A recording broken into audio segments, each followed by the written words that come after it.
Greetings. A very relevant topic today. Identity variance between the enterprise HR system and the associated identity and access management tools. To discuss and demo this problem with the UATest solution, we have gathered Karina Clever, CCO, which is what? Chief Compliance Officer, right? At Cloud PSO, and everyone knows Karina. So Karina's Karina. And Kashif, our Director of Deployments. Greetings, guys. Greetings. So let me try to explain that better. First, state the problem again, and then Karina will go in depth.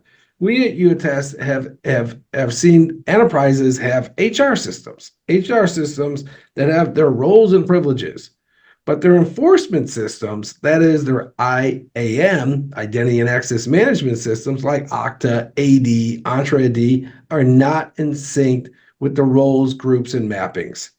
Karina, do you see this problem much in a while?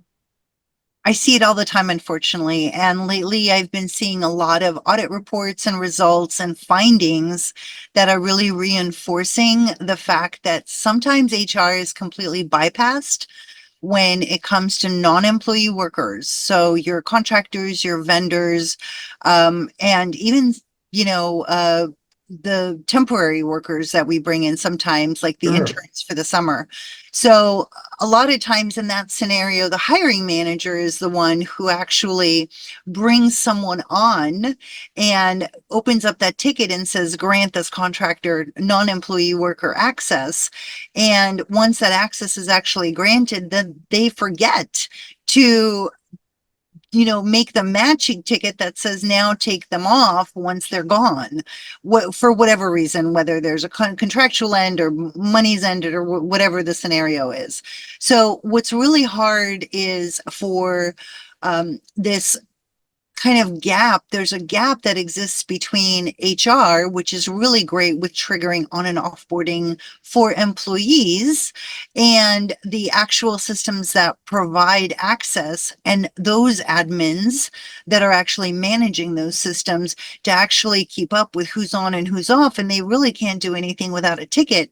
And so we get into this sort of black void many times. I've seen it a lot of companies that sometimes the auditor catches it, sometimes not, but you really need to be doing your own housekeeping and logical access control, privileged access, especially appropriate for whoever's actually there and needs to be assigned those privileges. Yeah. So that's what we're going to do. We're going to show a way to automate that. And so given that these, your HR system, what the enterprise thinks is their identity store of record, thinks this is with, and the IAM, the actual enforcement is off kilter, does that cause problems for security and compliance? Oh my gosh, huge, right? So it's one of the biggest patch holes where we've literally created entry portals with big red carpets that say, welcome, welcome, to people who can just patch right in. They leave these customers or they leave these client sites and they're no longer a contractor, but they still have access, right? So a lot of times they don't sign a lot of the paperwork that an employee would have to sign for making sure they're understanding that nefarious activity on a network is a bad thing. We are going to be having a few conferences coming up where we're stressing insider risk, and that's actually gone up to 70% now, right? So when you're talking about 70 to 80% risk level for insiders, why on earth are we allowing these open entries into our most critical pieces of our infrastructure that contain this very important data? We're just leaving it wide open. It's a huge, so an orphan account that's alive and kicking in the IAM system or other identity store, which everyone, according to the HR, thinks is good, is gone. That causes a lot of problems. It's huge. Wow. Okay. All right. So another problem is groups and roles, right? So in the HR system, we think the role is this, right?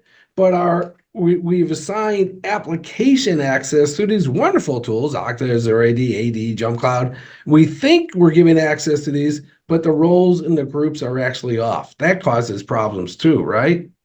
causes a lot of problems. So not to sound complicated. So one client, we had identified 37 different tasks, 37 possible tasks, singular tasks that are done within several minutes that could be enacted based on who's getting brought on. And so if a physician got brought on, we would enact tasks number 1 through 4, then number 7 through 10. It would just be kind of based on the actual role that is getting hired is the task that would be aligned to that onboarding, right? And inside every ticket, we would actually write down the instructions on how to fulfill that task so that there's this level 1, 2, and 3 continuity that was really simple. Many times, a lot of these tasks do roll up to groups, and those groups are not self-checked frequently enough. And so this is where access controls become such a critical player.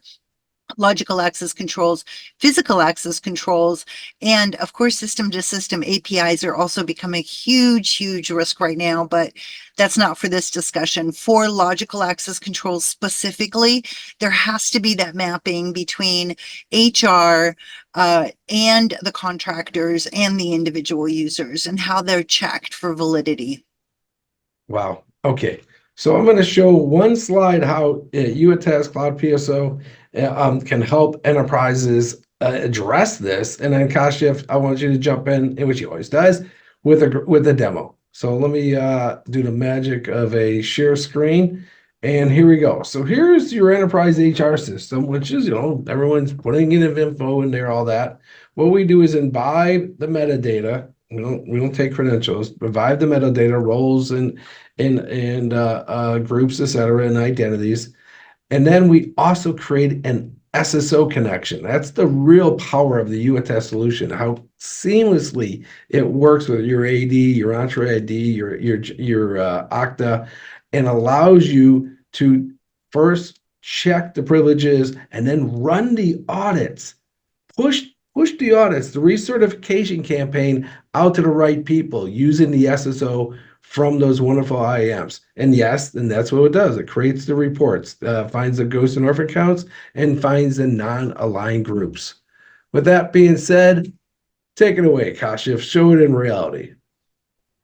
Thank you. And let me just go ahead and share my screen. And I hope you have the visual. We have visuals. All right, great. This is the UATest dashboard, but as Karina said, we need to start our housekeeping with cleaning up those identities and then getting into the real audits. So this is where we provide the HR to IAM resource variants, where you can upload the HR data into UATest after doing the integration with your IAMs or IDPs you're using. In this case, I'm using this tenant, which is integrated with my Entra ID, or formerly known as Azure AD. So I'm going to be getting a report out of that. Let me just give it a name. Let's say it's demo. And now let me choose the file that I have extracted from my HR system and get right in. So what it will do, it's going to show me on the next screen all the options. If in the dropdown, it shows me Azure AD. This is my tenant that I'm integrated with. So choose that. And when it comes to the CSV field, I can compare the email, which we actually use as the unique identifier on both CSV side, on HR side, and inside IAM as well, because these are the identities we are granting access to or making them part of certain groups that have access to certain resources within the organization. So the email will remain the unique identifier in this case. Over here, I will also select email. What it does, it will compare these identities, run them into the HR feed that I'm uploading, and then run those identities into my IAM and find out if there are any gaps. So once I do that, I can email this report to myself, and I'll get this in my inbox, which I have already opened here just to save time. That's the report this system is going to generate. So there you go. if you see column H, it gives you the user categorization reason. Now here, it is comparing the HR feed to what I have in my IAM. So where it sees that it ID exists on both sides, it shows you that it exists on both sources.